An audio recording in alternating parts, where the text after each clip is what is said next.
this is Bill Maher, and you're listening to Inflection Point, which is a podcast brought to you by Catholic Men for Jesus Christ.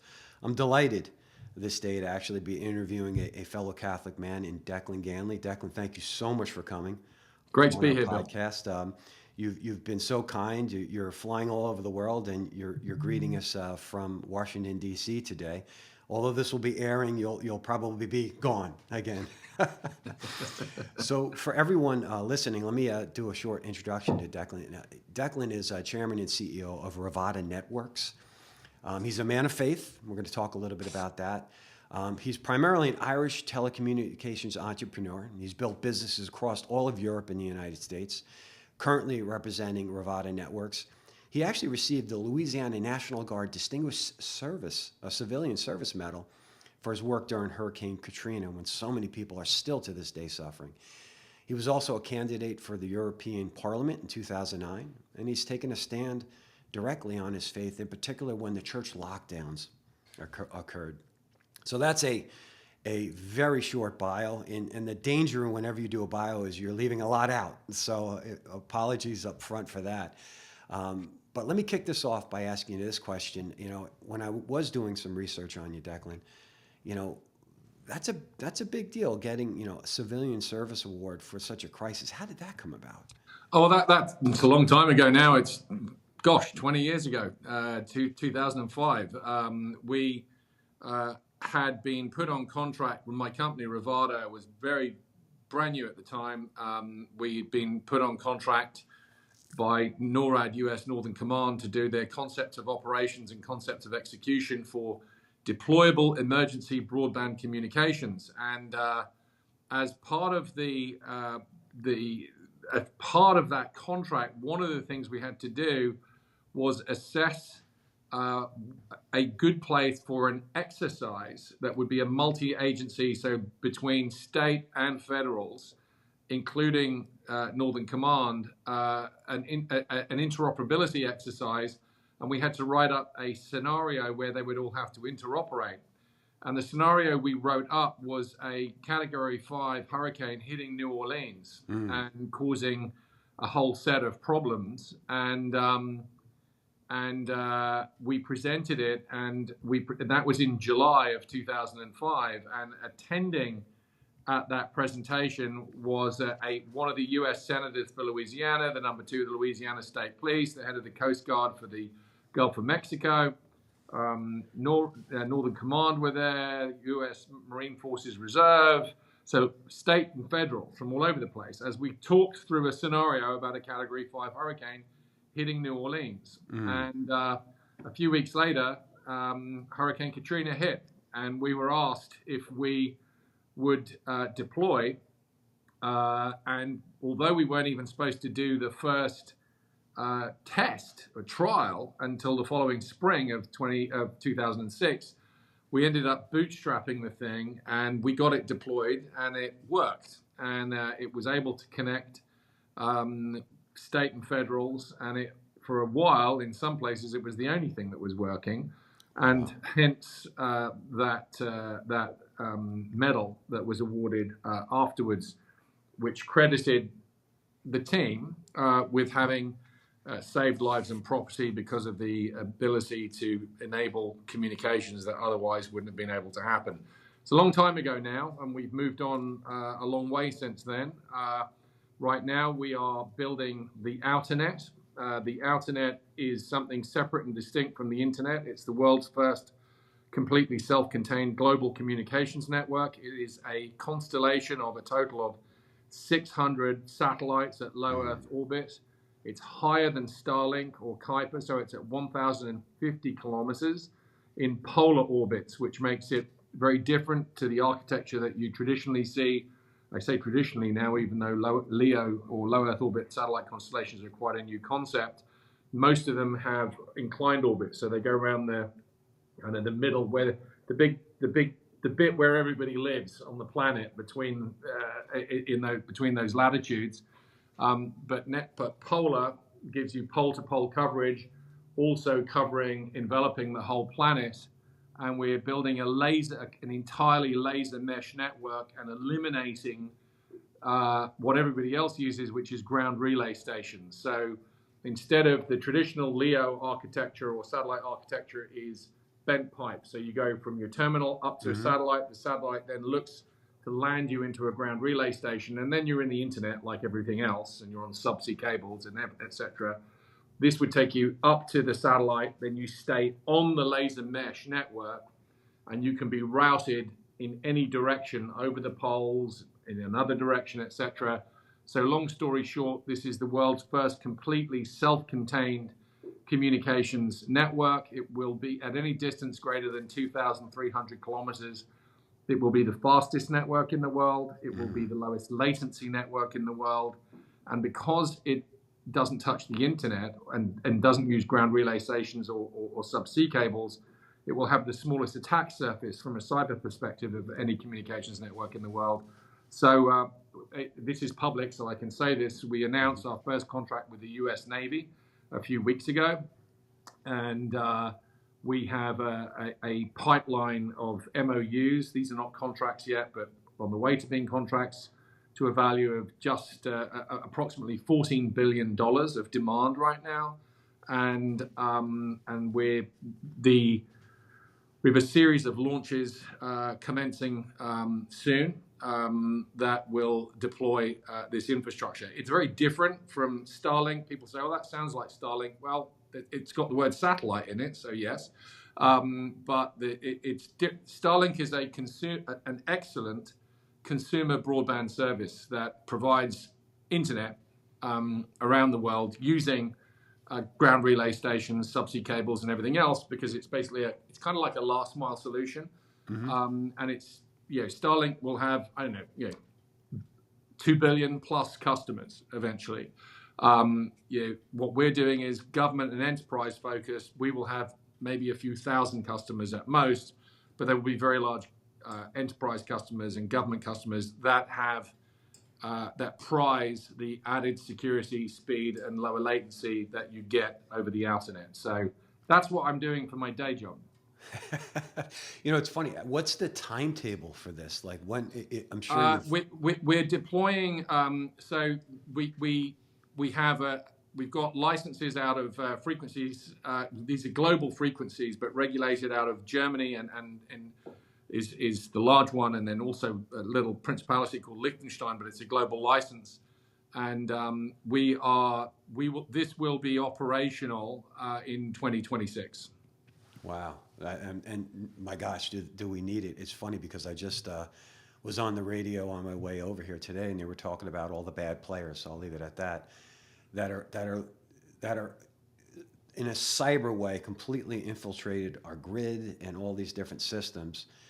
So this kind of networks technology that we thought were trusted for a long, long time, and your viewers, your listeners can like the Salt Typhoon. Look up Salt Typhoon and what's been. Wall Street Journal did a big piece on this, but the Salt Typhoon hack of American communications network. This is now out in the open. It's not a secret, but the Chinese were able to get in and find out who the US were tracking internally in the US. I mean, this is a compromise, the kind of stuff that John le Carre and spy novelists wouldn't have dreamed of a compromise at this sort of level. And it's so bad, we almost shouldn't talk about it, but you have to talk about it because otherwise these things won't get solved. Right. And communist China is a burgeoning threat to freedom, freedom of religion, freedom of everything globally. And they're very, very determined in terms of what their mission is. And I've been the subject, well, not personally, but personally in some cases, but corporately, of well over 100 lawsuits involving communist China because they don't like what we're doing and they see what we're doing as a threat. It gets your attention, this stuff. So it's important. It's important that we have secure networks to preserve the freedoms that we all value, and without which, life is much more difficult than it often already is. Well, it is, and I've heard statistics where there's up to 50 Chinese cyber criminals or hackers to every one person that's trying to defend against that. So we're just vastly outnumbered, and apparently underpowered at this point, which is a frightening scenario, because we lose the grid and everything stops, and I don't know. I Well, don't know. again, this is something that's now public, so It I can is. say this. So the whole internet globally is connected. The arteries of the internet are subsea cables. The whole thing operates over subsea cables. So, and that on the whole planet, there are less than 540 subsea cables. That's it, total. And we have seen in the last few weeks how a merchant vessel dragging an anchor in the Baltic or off the coast of Taiwan, as was the case 2 weeks ago, and this even happened over the Christmas and New Year holidays, how it's really cheap and really easy to sever those arteries. And you only need to do it, you wouldn't need to cut all 500 of those cables. You would only need to cut a percentage of them to take the internet down. But cutting all 500 cables does not take a rocket scientist. I would dare to say it would be easier to do than what happened on 9/11 and the level of planning that was involved in that. So That's right. the resources necessary are not great, and a state or even non-state actor, but certainly a determined state actor, could take out the global internet. And that is why the Alternet and solutions that get past these vulnerabilities are so urgently needed, because I could write a scenario document and it would be real short about taking the internet out for a year or more. And you haven't got time here, but if you get into, it's shocking how dependent we are, like your banking systems, security systems, everything, media distribution. You take out the internet and you Our have infrastructure's thrown the down. world into a tailspin. Yeah. And you very quickly, I'm talking about like within hours, are into a scenario where you have blinded and created an advantage, where the advantage holder is those that can get very old-fashioned in terms of how they operate and overwhelm systems. So these, it's a very challenging world. We are in a new Cold War, frankly, and it's not very cold. It's warming up very, very quickly. And the reality is, very sadly, we have a land war going on in Europe now. We have an increasing level of threat in the Pacific, and it's starting to look like history's back with a bang, literally. Yeah, and we're sort of the proverbial house of cards now. We've built so much up on what are vulnerable systems and infrastructure, so it's certainly alarming. Within your ability to answer this, because I know that there are sensitivities and there's probably clearances, maybe even. Have you war gamed some of these solutions with the government, any governments? Moving swiftly on. Fair enough. That's why I prefaced that one. I appreciate that. So Rivada's doing some pretty amazing things. And we're thinking 2026, this technology will be up. You mentioned that this is principally something that's going to be for governments, for industry, maybe select industry. Is there any plans of rolling some of this technology out to the general population? Well, the general population the market for guaranteed connectivity to this level, for speed to this level, low latency to this level, it's not really a consumer. It's not something that there is yet consumer demand for. Now, look, if you are a competitive gamer in esports, then Right. yes, is the cost of putting this capability in going to be worth it to you? Yeah, it will. But you're probably a professional esports player and a really good one at that level. If you are a high frequency trader and you want your server to be able to, your connection to Tokyo from London or from New York to be the fastest connection in the world, so you can beat everybody else. Yes, absolutely. There's a case for that, but there will be the much more likely way for consumers to get this is going to be from an existing provider that they already have, who's going to add this to their suite of offerings. So that you'll be able to buy it from any pick your provider, but that there is a provider who you already know, that you've already got a contract with,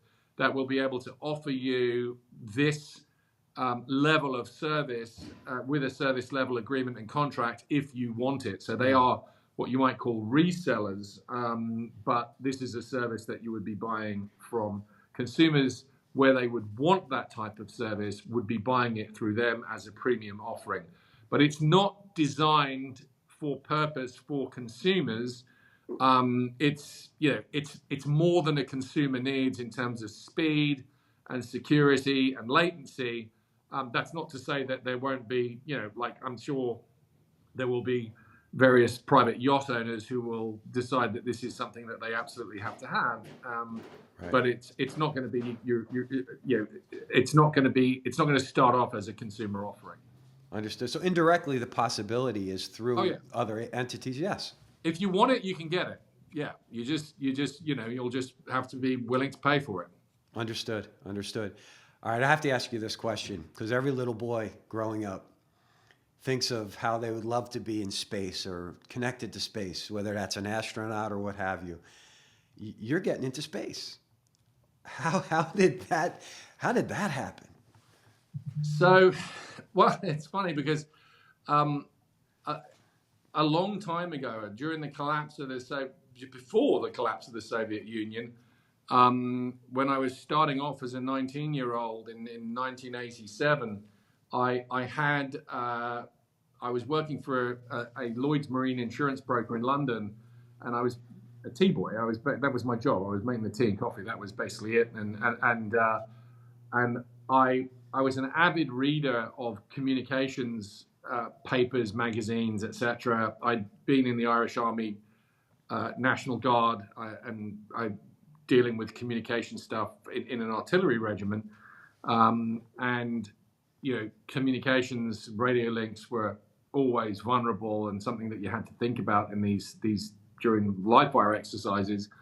And I was fascinated by satellite communications in the early days then. And I had suggested to one of the senior people in the company whose tea and coffee I used to make, I said, the firm, I said, I'm the tea boy, we should look at ensuring the launch of Western communication satellites on Soviet launch platforms. And the reason I thought of it was the year before, in 1986, Challenger, the space shuttle, had blown up, and that had thrown a wrench into satellite deployment plans at the time. And the Soviets were launching a lot more satellites than the West were at the time, and they had a much better safety track record. They were having less accidents. Now, I subsequently found out that one of the reasons they were having less accidents was they were not having less accidents, they were just not reporting them, which is interesting from an insurance actuarial standpoint. But anyway, having made that didn't happen, ended up not being able to happen, although it went quite a long way down the road because you couldn't export Western satellites, quite rightly, to Soviet Kazakhstan at the time to be launched from Baikonur, and so the kibosh was put on that idea. But the space thing had been seeded within me, if you will, and then as Rivada was and has been working hard on developing new solutions for communications globally, particularly around the 5G and what comes after 5G, this opportunity arose and presented itself. And this is public as well. The Chinese had done a hostile takeover of a German entity, and we came in and ended up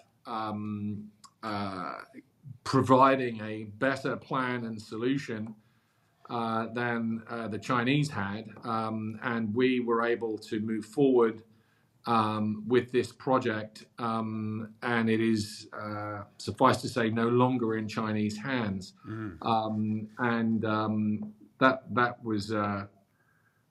That was an adventure, and is an ongoing adventure, and has resulted in over 100 lawsuits from the Chinese against yours truly and those that I work with. But it's the mission to get the Alternet deployed is exciting, and yes, it's space-based, and it's got things like rockets in it and satellites and everything else, and I love that as much as any red-blooded male does, and I dreamed of this kind of thing from when I was 7 years old or whatever it was, and I say we've got phenomenal women working on our team as well. I shouldn't say red-blooded male because the same applies to the women on our team, but this is a great adventure. It's a hell of a fight, and getting the Alternet up and running is very important.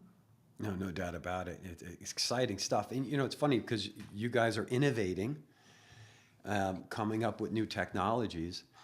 That often leads to the potential for spin-offs. I know that your core competency is getting this network up, but in that process, do you think that there are other avenues that you might want to go in the future relative to what you've learned with this whole entire project? Look, you never stop learning. You're learning literally every day. You're learning something new. Something new is presenting itself, and so that process is real. And we're innovating. I mean, gosh, we're innovating. No one's ever built an Alternet before.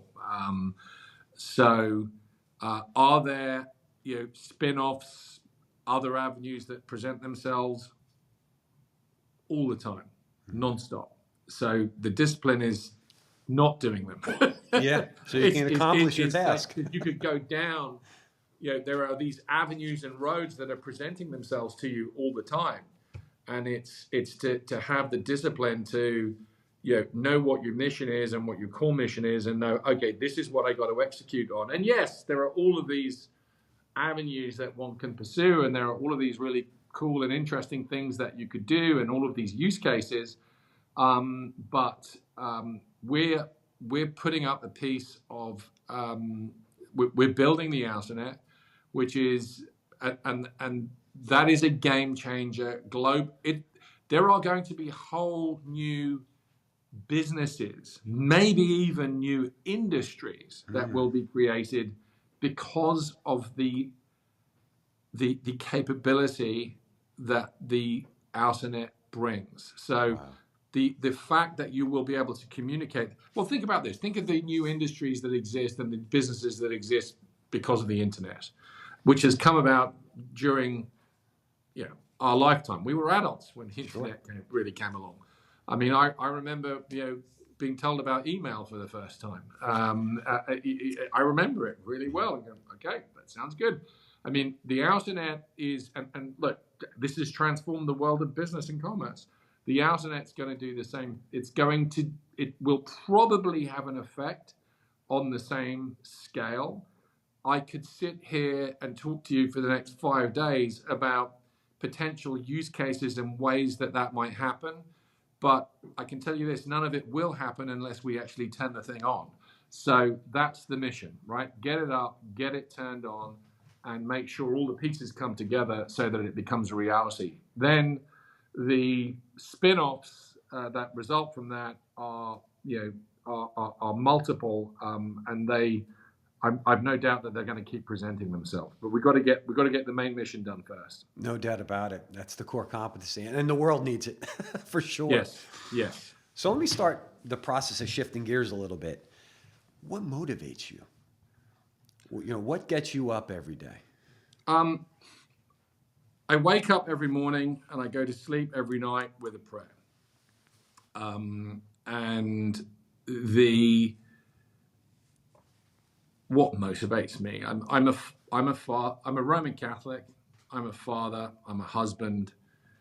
And I am I'm a Christian man of the West, if you will. And what motivates me is making sure that I do my duty. God he's told us, Jesus has told us, we've all been given our talents, and we have to make the most of whatever talents God has given us. And it is our duty to do that. So what motivates me? Providing for my family, making sure that my family is provided for, making sure that I serve my wife as her husband in a way that allows her to be to be her best self, and she does the same with me. To make sure that our children, who are now adults, are instilled with the fire of the faith and are able to utilize the best piece of software that was ever created in all eternity, which is the software that enables the Holy Spirit to act within you. And if you have that, you will not fail. As long as you understand that we're not playing for temporary goals here. We are not playing, but this is a race for eternity and for eternal salvation. And so what motivates me is making sure, my wife she put this to me, which was must be 30 years ago when she said this. She said, my job is to make sure that my grandchildren and my great-grandchildren get into heaven. Yeah. Isn't that it? Because if we don't do that, we got to get there ourselves. We want to be there with them, right? But that's the mission. Make sure your great-grandchildren can achieve eternal salvation, which means we have to pass on the faith. And there's that old Irish saying, you've got a lot of Irish background, keep the faith. They meant that because they knew that that's the one thing that no government can take away from you. No one can take the faith away from you except yourself. Yes. And that is this software install, if you will, that you protect, preserve, and pass on. It will last longer than any castle, any gold, any property, any title, anything physical that exists that somebody can take away from you, that a government can take, but that somebody can steal from you by fraud or whatever else, cheat you out of. They cannot take away your faith. The only one that can give up your faith is yourself.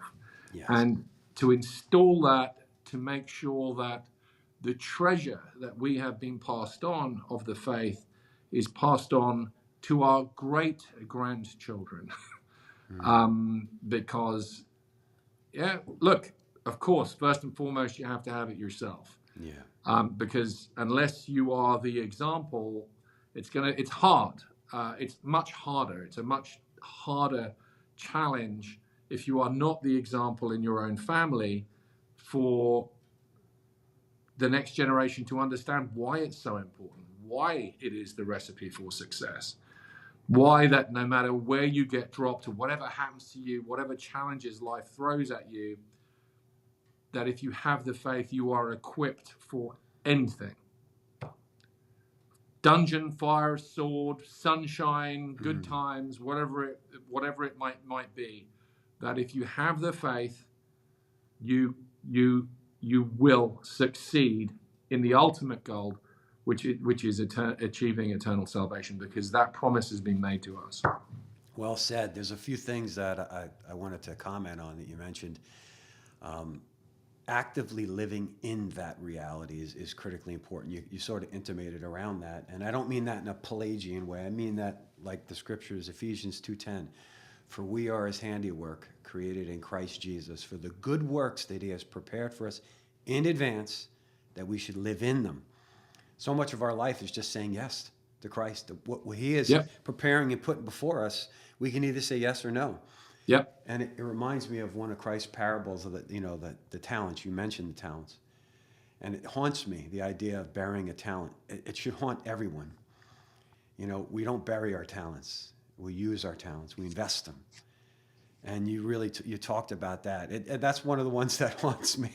The other one is, work out your salvation with fear and trembling, all tied to this whole being an active man, being an active woman in our faith. And I think it's a big part of the recipe for future success because, with the comforts of this world, the distractions of this world, people are falling asleep. The Absolutely. comforts are temporary. The comforts are always temporary. If one ever like, if you are living your life as a true Christian, at some point, someone, somewhere, somewhere in the world, someone's going to want to put you in prison or kill you. Yeah. Now, fortunately, I live in a country at the moment. You live in a country at the moment where that's not the case. But we shouldn't kid ourselves and think that couldn't change. I mean, I do live in a country where it very much was the case. We go back to every year. The village that my father is from, Lishina Helche in County Galway.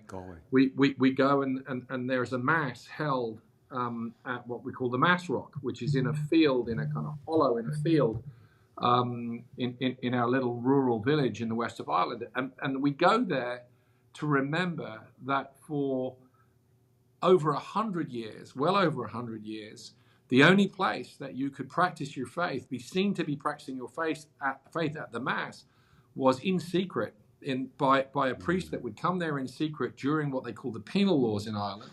And if that priest was caught, he would be executed. There were bounty hunters paid very sizable rewards, the money that you would be able to buy a big farm of land with at the time. There were rewards for the heads of these priests. Wow. And my forebears would go to Mass, and by the way, if you were caught at a Mass like that, you would be you could be killed. You could be there were all sorts of punishments, but it was dire. They practiced their faith at risk of their very lives. And that was the reality in my own country for a long period of time. Thank God those days are over. But, over the great scheme of things, you don't have to, in my case, I don't have to go back very many generations for that to have been the reality. And we can never rest easy and think that it may not happen again, because you know what? In all likelihood, it will. No, 100%. I mean, and to your point, it feels like we're headed back in some of those directions. Where persecutions, at least soft persecutions, are beginning to happen. We take my friend Jimmy Lai, who's in prison in Hong Kong. He's a prisoner of conscience. There's a great book out there on him at the moment called The Troublemaker, which is really worth reading. But Jimmy's a convert to Catholicism, a man of phenomenal faith, and he is he's in prison in Stanley Prison in Hong Kong. They hold the odd sham trial against Jimmy. There's one going on right now. But he's in prison ultimately because he practiced his faith. And he practiced his faith in a real way and being willing to stand up for freedom, democracy in Hong Kong, and he's now a prisoner there. So it can happen to those that we know and love. It can happen to ourselves. And in my case, it's happening to my friend Jimmy right now. And I would ask your listeners to please say a prayer for Jimmy and for his family, Jimmy Lai, L-A-I, who is a prisoner in Hong Kong. Look him up if you don't already know who he is. No, we certainly will when this is broadcast for sure. There's an irony there because I saw a statistic not too long ago where give it a few more decades and China will be the most Christian nation in the world, given their population and what's going on. So the Holy Spirit's working. My prayer for China is that it has its Constantinian moment. And that's possible. 100%. It would be phenomenal for China. And then China would be quite something to be reckoned with. China has an enormous demographic problem, right? The rest of the world now, their one-child policy, the mass forced abortions that they had in China, that killed millions and millions and millions of Chinese, of future Chinese. They're paying the price for that now. A Constantinian moment for China is something that, it's possible. Anything's possible before God. So let's see and pray. Yeah, that's certainly worth praying for. Yeah. No doubt about it. Because that'll offer quite a bit of stability to the world, growth, for sure. What was your personal faith journey? It's funny. I preface that by saying some people, like I was born Catholic, raised Catholic, fell away from it, and had my reversion moment, which is, see, it's funny I say a moment, but it's like you're constantly working at it. Some people are converts. What was your journey? I think maybe it's a grace. I don't know what else to call it. A quirk, whatever you want to call it, that I've never had a moment of doubt. So, yeah, most of my friends, many Catholics I know have had their dark night of the soul. Mother Teresa had it. I mean, sure did. Saints all had it. I'm obviously Yes. not a saint because I haven't had it. So I've never doubted, and I know that sounds strange. I just haven't, and why is that? Look, as I say, I don't think it's easy to explain. Maybe I don't know. Maybe I should have had it, but I didn't. And I had a remarkable example of my grandparents, even my great-grandparents. I met my great-grandmother, one of my great-grandmothers, and that Irish experience of the faith having been something that we held on to despite losing everything. I think that came with a kind of an extra. It came with something that to a young boy was very appealing. This was it was the church persecuted and heroic victory of having gone from generation to the next generation and never having given it up. Not having, as they would have said in Ireland, as they did say in Ireland when I was a child, and it's apologies to those that aren't Catholic, but taking the soup. And the soup was something, the soup kitchens was something that, people that my great-grandmother knew people that had been offered the soup. And this is somebody that I met, right? So at the soup kitchens in Achill Island, where my mother's family came from, but these were in other parts of Ireland as well.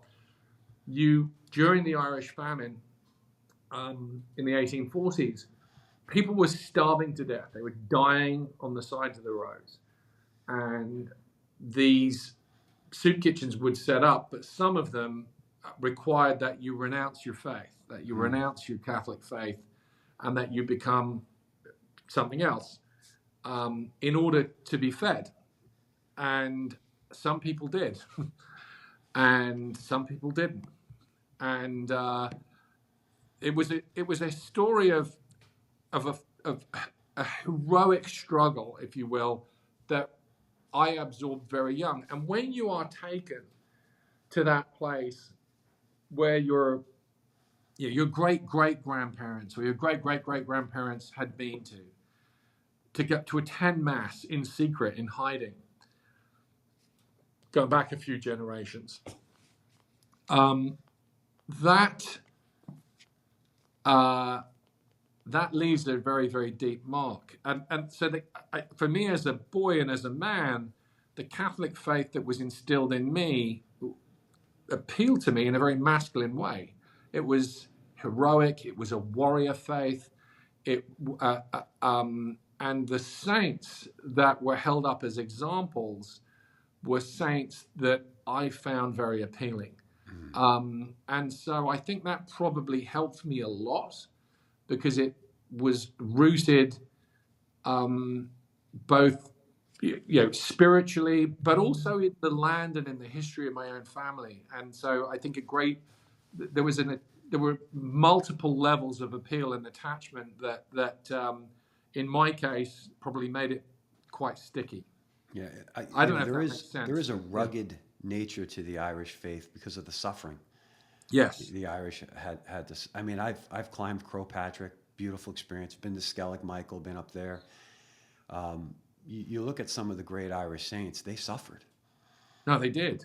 They did. And Are there any that you have a particular closeness with? well, St. Patrick is my confirmation name is Patrick, after St. Patrick. Sure. But I mean, there are so many. I mean, you get to know saints through your life and admire and love them. And but yeah, St. Patrick is St. Thomas More is another, and St. John Fisher. Sure. The they are. St. Thomas Becket, St. Thomas à Becket, as I was brought up to know him as I was a kid. St. Oliver Plunkett, who is the last great Catholic martyr in Ireland. These are phenomenal lives and stories of saints. And I mean, St. Thomas More is one that really resonates very, very strongly with me because the everything about what he did, the courage of that man, the prominence of that man, the way that he stood up for the faith, and went to the block and lost his head over it. It's a story for the ages. It's the man for all seasons. I mean, he's just so. But I could talk that way about other saints as well. But Sure. there are so many inspiring stories. But those are certainly some that have affected me. Well, it certainly was suffused into the Isle. I mean, even you think of the great Irish king, the High King Brian Boru. How was he struck down? Kneeling in his tent in prayer. That's right. So it's certainly a great part of that Ireland and that history of that island, that little island that has produced so many saints and influenced the world. You know, there's been so much suffering there, but the Irish explants have been presidents and prime ministers, and they've done so much around the world. It's been an amazing story. Are there any particular devotions that you were drawn to?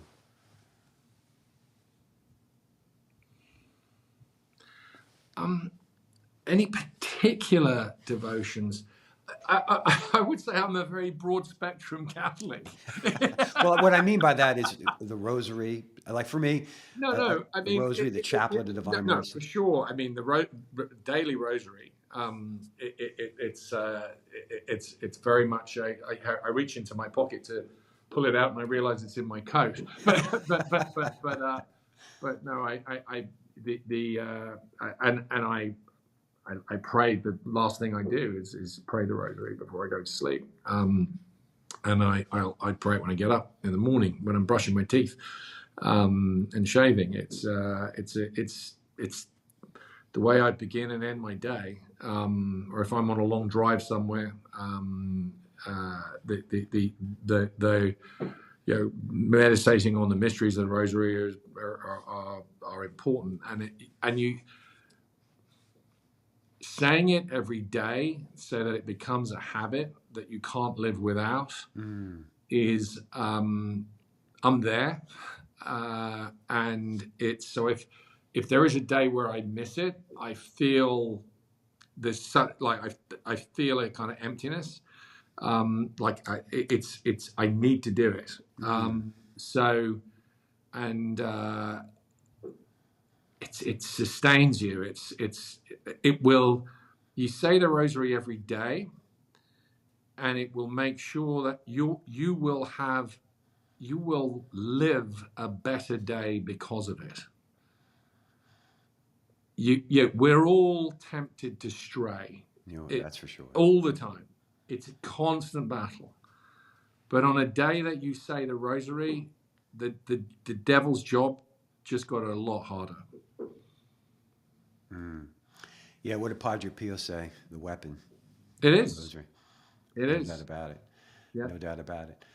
Part of your story is during those COVID lockdowns. You know, we saw church closings in the States. You saw them in Ireland. And you were pretty vocal about taking a stand so that people can get their sacraments. What was, it's kind of a silly question, but what was the motivations there? Oh, the motivation was actually we've kind of already talked about it. So the right to practice our faith and to receive the sacraments in Ireland is of paramount importance, and it's in our constitution. It's actually in our constitution. As far as I know, the only constitution in the world that specifically spells that out. Why is it in the constitution? Precisely because of our historic experience. So the right, those that the drafters of our constitution understood that this risk, that this could happen again, what we were talking about earlier, and put the wording in the constitution to make sure that it couldn't happen again. Yeah. So the reality of where we were with the COVID lockdowns was we were at a point where the Catholic Church in Ireland had implemented, and Protestant churches as well, had implemented a COVID management regime that was extremely rigorous. In fact, I thought at the time it was over the top in how they managed the numbers of people that could come into a church and be seated, the paths for receiving communion. Right? You couldn't go up and come down. You had to go and then come.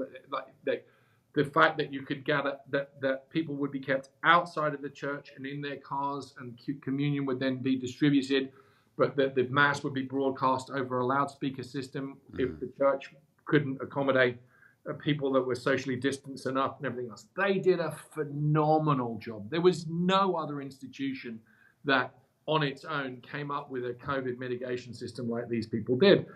And yet they were shut down, and they were shut down at a time and locked down at times when other services were allowed to remain open and accessible to the public, other essential services.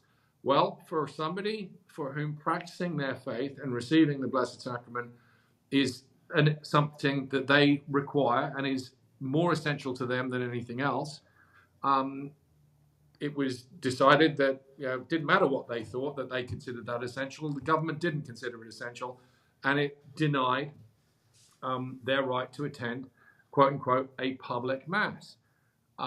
So I took a challenge to the High Court in Ireland to challenge this ban, which, had the case been heard, I believe, and I'm very confident because I had phenomenally good legal advice on this, and witnesses, expert witnesses, medical expert witnesses from the US and elsewhere who were coming and who were submitting witness statements and testimony to say, this is, medically, this is not necessary, what you're doing, here are the facts. And these were highly credible witnesses. Sure. I mean, top professors in top medical schools and whatnot. So anyway, the case didn't get heard. It was ruled moot. That is to say, that because it was delayed a few times, and then when it came up to be decided upon after these various delays, whether or not the case would be allowed to proceed, the case was deemed moot or not necessary to proceed because by then the ban had been lifted. Look, I could have appealed and spent time and resources on appealing something after the fact. I didn't do that, but we made the point. Sure. And it's unfortunate that case wasn't heard, and I believe that if it was heard, given what's in the Irish Constitution, that the outcome of it would have been very clear. Well, I wouldn't let dust collect on that playbook because there's a lot of people talking about how that game might be played again soon. Yeah. So I certainly hope not, because I can't imagine. There was so much suffering, older people dying without their family present, and the list goes on. My mother-in-law, God rest her soul, Ray Paterick, Raffaella Paterick, she died during COVID. I remember that. On the 1st of April. Yeah. And we didn't get to go to the funeral. The way we got to watch the funeral was a friend of mine was in the NYPD. He was a cop, and he went there and went to the graveyard and filmed it on his phone, and it was live cast to us. And It's terrible. It really is. It is absolutely terrible. So again, keep that playbook ready. And just, I suppose, not to harp on about this, but the fact that this thing came from the Wuhan lab and was known to have come from the Wuhan lab at the time. Now, I happen to believe it was an accidental leak. I think it was accidental. I agree with that. I don't know, but I think it was. But the level of cover-up and the fact that communist China has never been held to account for what it unleashed on the world, the fact that I missed my own mother, my wife missed her mother's funeral, because of this. It's frightening. And the whole gain of function research is nefarious in itself. So let's make something worse. It just, and sadly. What could possibly go wrong, right? Yeah, right. And sadly, we'll say some governments that maybe shouldn't have been involved were involved also. Yes. No. And we have to sort that out. We have to sort that out. Yeah. So sadly, I want to shift gears back to a sort of comment you made earlier about your children being a father. One of your major goals is to get your kids and grandkids to heaven. Paul Vitch, who was, he is a famous psychologist. He was out of NYU, and he helped form Divine Mercy University, which is a school right outside of D.C. in Sterling, Virginia. And my wife got her master's as a psychotherapist there, and they're producing some phenomenal Catholic counselors utilizing what's called the Catholic Christian meta model of the person. Beautiful stuff. But he wrote a book called Faith of the Fatherless. And that book was sort of like it was a look at some of the world's greatest atheists on one end, and then also some of the world's greatest theists. So put your G.K. Chestertons in there, and the list goes on, right? And then on the other side, you take your Marxes and Lenins and Nietzsche and these people that were miserable and hated religion. And what they found, or what Paul found, was there was one common denominator. And that was whether you were an atheist or you were a theist, it was the father. In the atheist world, there was an absent father, and maybe an aggressive, abusive father, or dysfunct father situation. In the theists, there was a loving father, a present father. So I've met your children. They're wonderful. You should be very proud of them, as I know you are. What pearls might you have for any parents listening to this? They want to produce children that can take a stand against the world, live their faith, but be part of it. Because there's two camps there. My wife did a lot of homeschooling of the kids. You got to be very careful, because I've seen a certain dynamic of kid get very, personality-wise, they lose the ability to interact with the world on one end. Maybe that's a poor way of putting it. So there's this sweet spot where your kids can actively live in the world and stand for their faith and be influencers.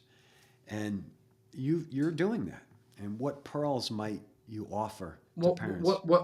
So let me give the example that I got, right? Which is it's not so much the one, because all I did is emulate what my own father did. So,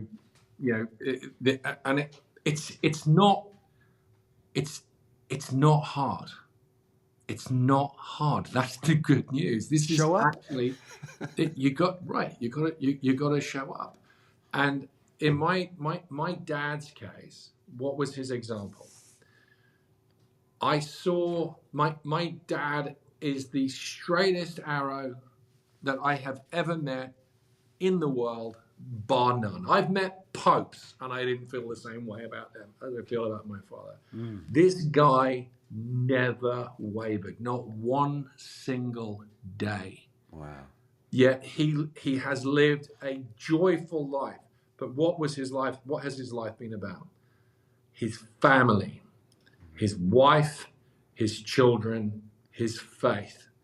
And by seeing that he was active and working his hiney off every single day for his family, that he put us before himself, that he put faith and hope in God, and he put action in his works, in my father's way. He didn't rely on God to do it for him.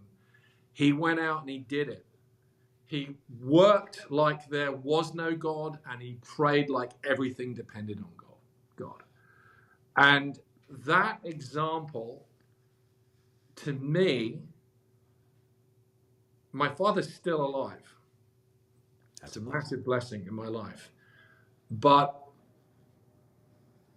I can't hold a candle to his act, right? I can't. But that example, to me, the example of my father and of his sacrifice, my dad didn't go to high school,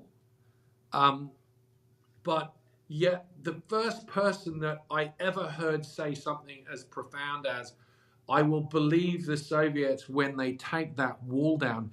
My father said that long before Ronald Reagan stood in front of the Berlin Wall. Wisdom. You know, the wisdom, the wisdom, the clarity.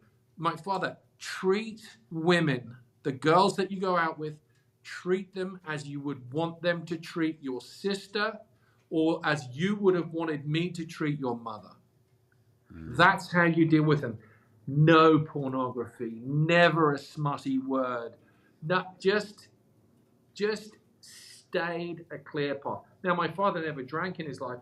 My grandfather, Jim Ganley, on my dad's side, never drank in his life. I'm not some puritanical anti-drinking person. I have 2 bars in my house, but I never drank myself because I saw their example. So we took a pledge, something called the Pioneer Total Abstinence Association, where it's kind of like a Lenten sacrifice, but you do it for life, so you abstain from drink. Not because you don't want it, but because you actually do want it. Because it's supposed to hurt, and it does. But you know, it's that self-denial, which is an act of faith, right? That there's no substitute for hard work. If you're doing hard, honest work, and I'd say this to the guys,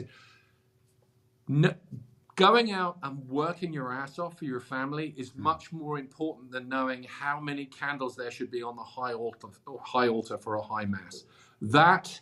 Get your priorities right. That's your first duty.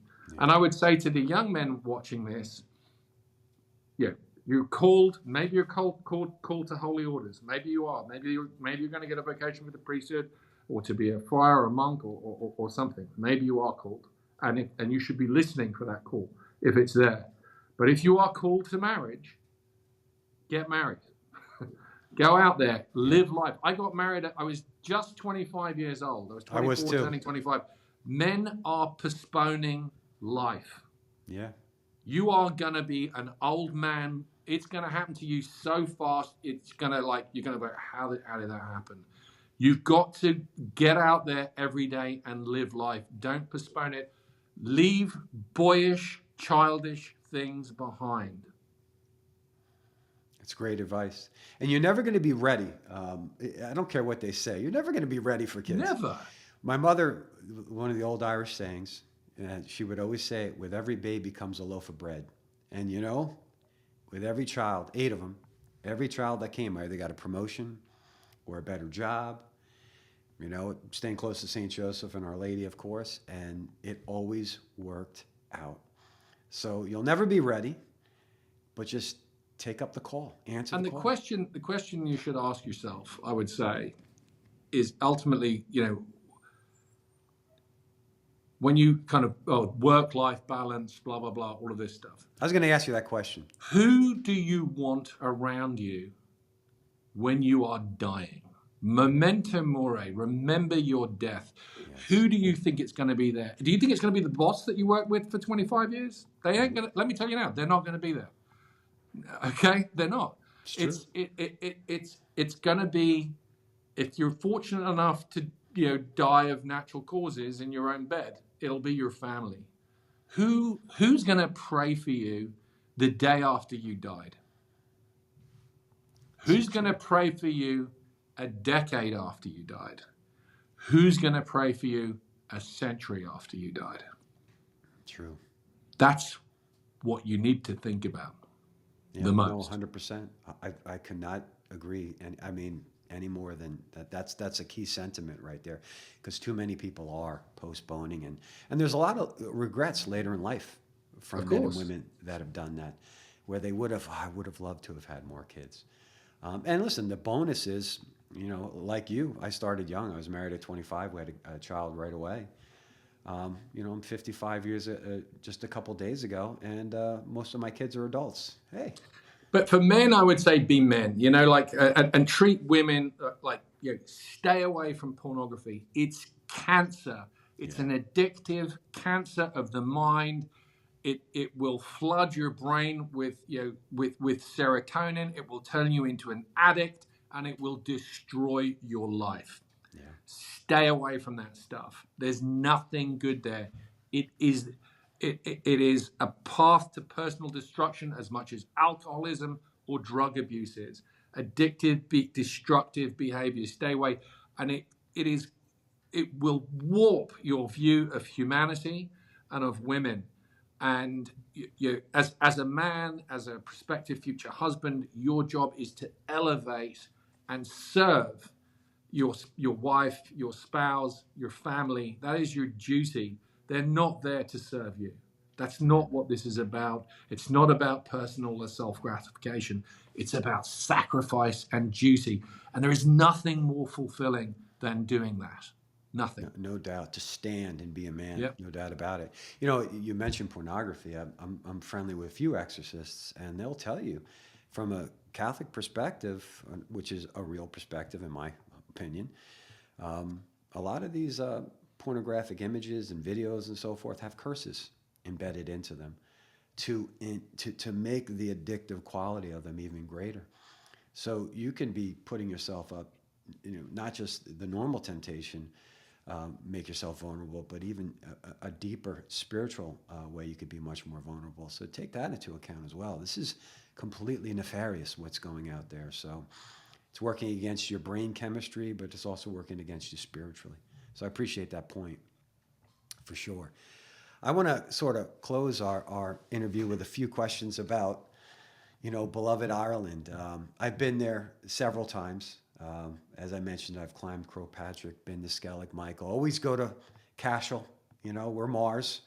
So, I have a great story about that too. My first trip in 2016 with my son, my oldest son, when he turned 21.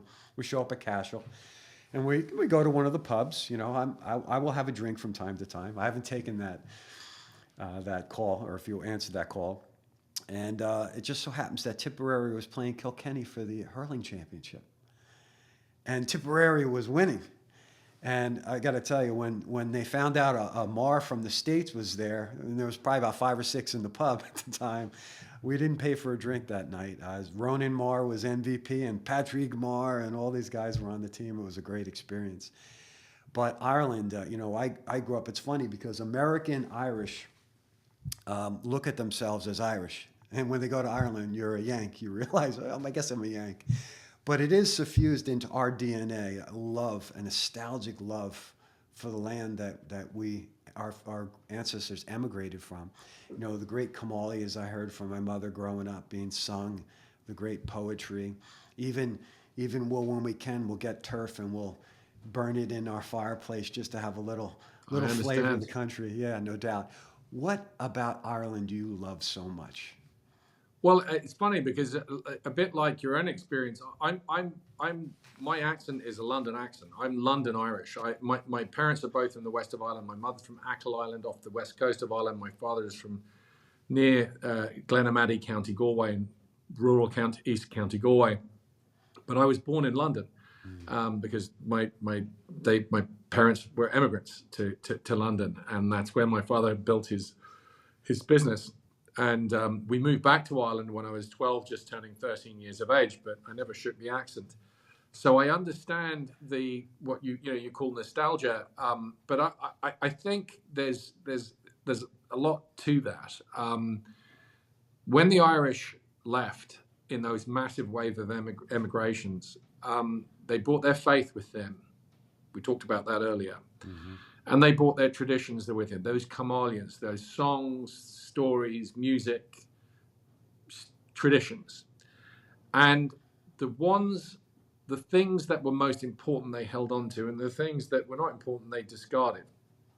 And so when you come back to Ireland and you feel this enormous identification, and people will call you a Yank, the best of Irishmen bled out on the battlefields of Gettysburg and Fredericksburg, Yes, they did. and many other places around, and Fontenoy, and many other places around the world. And this has been the story of Ireland's diaspora and emigration. And you are Irish when you're and I'm proud that you are, and I'm proud of our diaspora, and I understand what it means to be part of the Irish diaspora in a way that people who are born and bred in Ireland do not understand it. And it's not that they're disrespectful of it, but it's, as they say, a lived experience for me.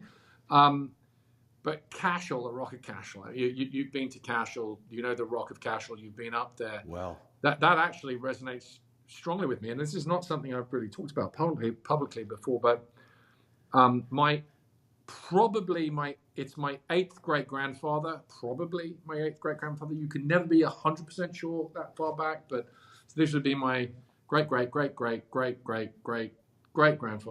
was, and this is on my mother's side. He commanded the garrison at the Rock of Cashel during the siege, and he was an interesting fellow because that particular guy was actually Welsh, English, but a Catholic, a recusant Catholic, but he was one of the wealthiest guys. His father was the wealthiest man, one of the wealthiest men in England, and he financed King Charles I's civil war against Parliament, what became Cromwell's army. Yeah.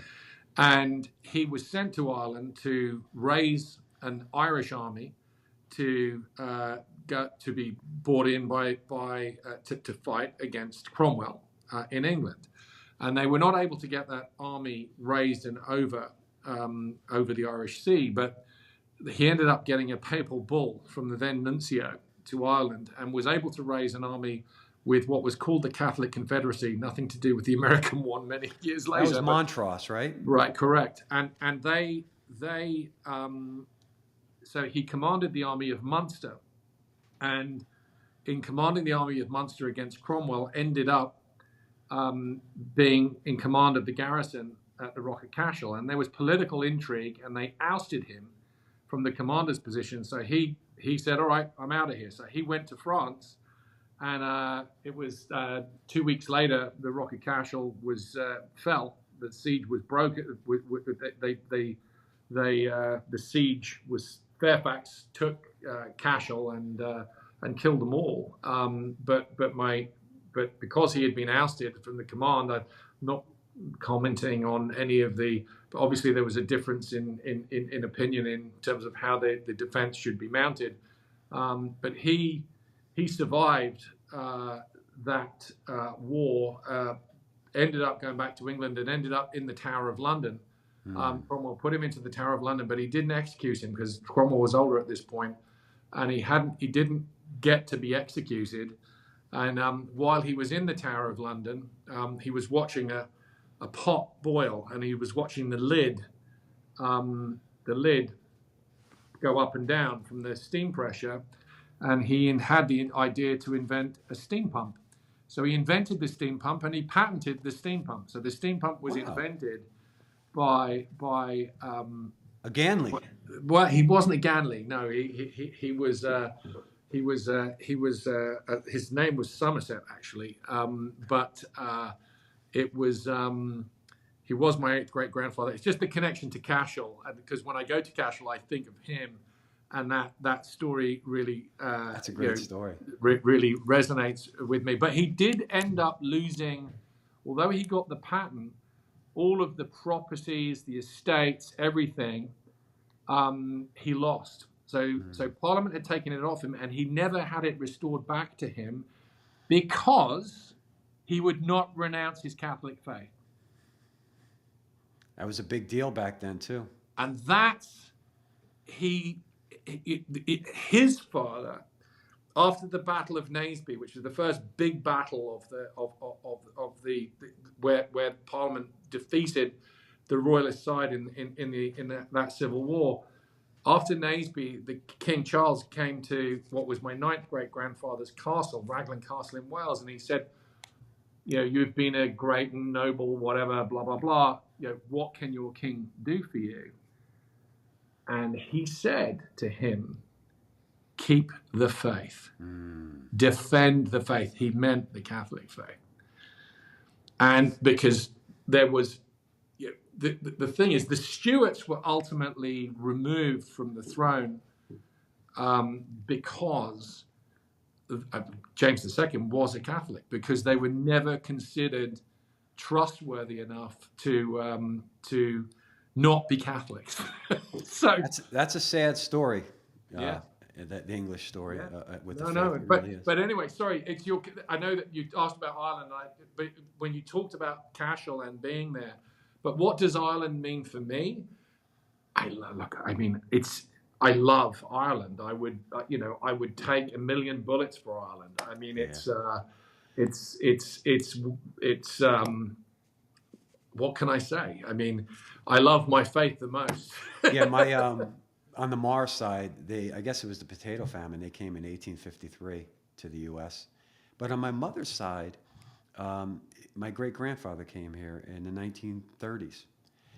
So I want to work on citizenship, because they opened up the proviso. It can be a great grandparent. So I want to work on that, and something that would be wonderful. I know I have a lot of friends that have that dual citizenship. Yeah. And by the way, Poland is going to be doing something similar, I think, soon as well for those that are of Polish ancestry.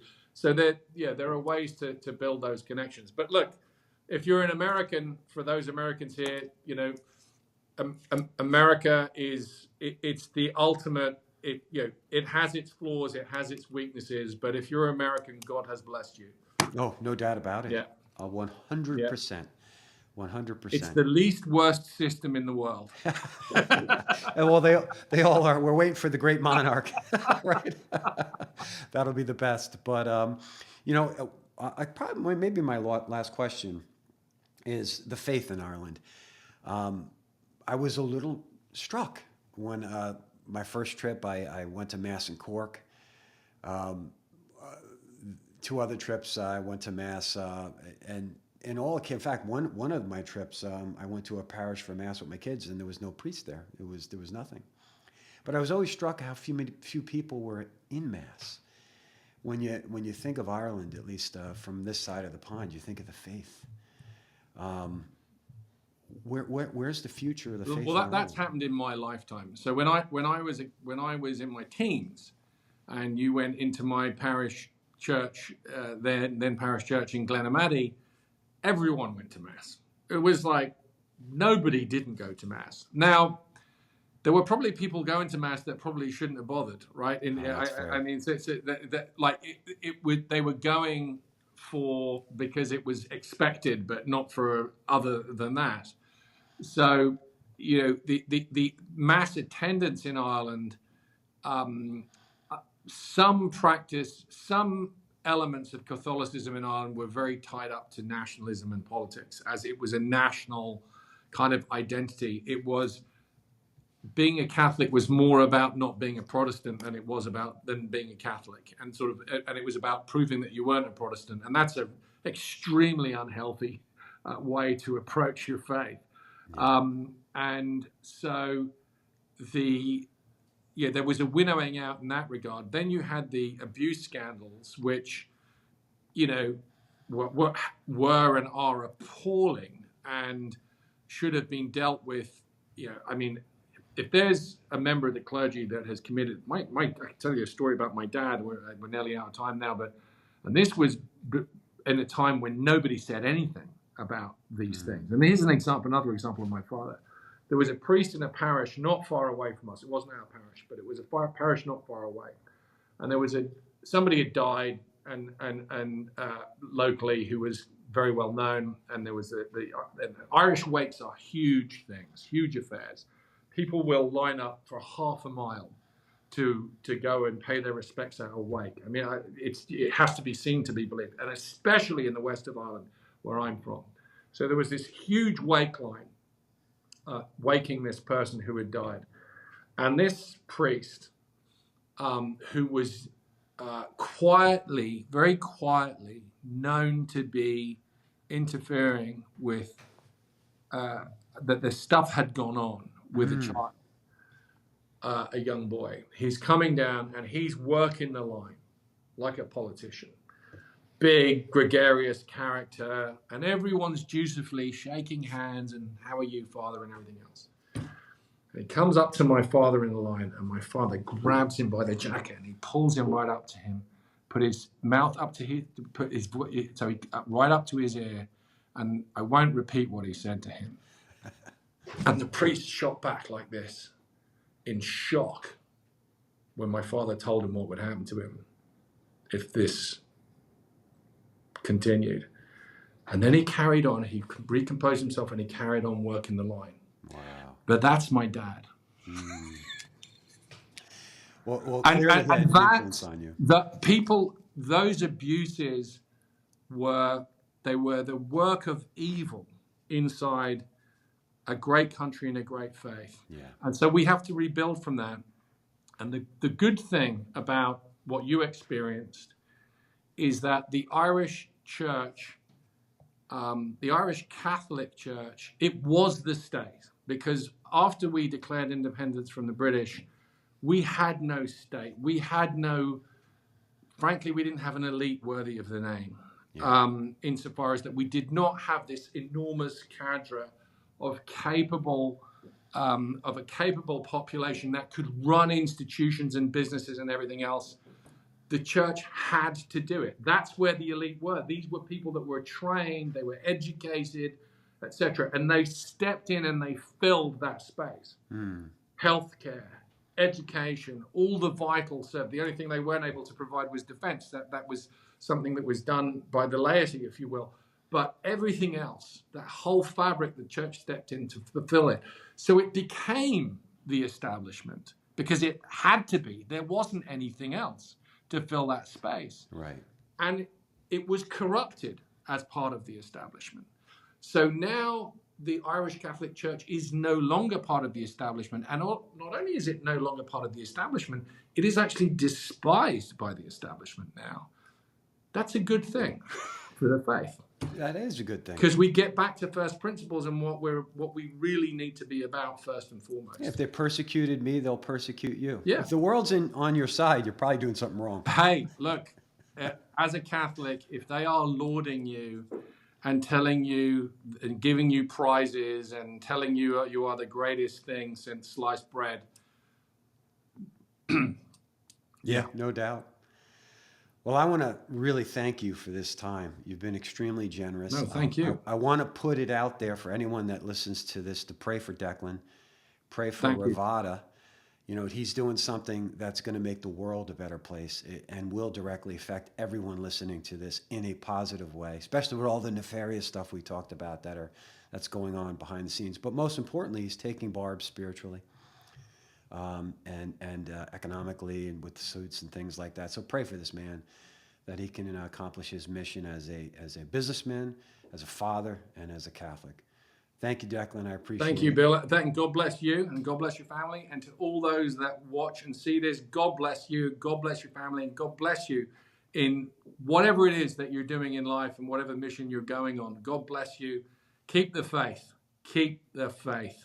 Let's get out there and win. Let's God do bless it. you all. Can't end it any better than that. God bless everyone. Bye-bye.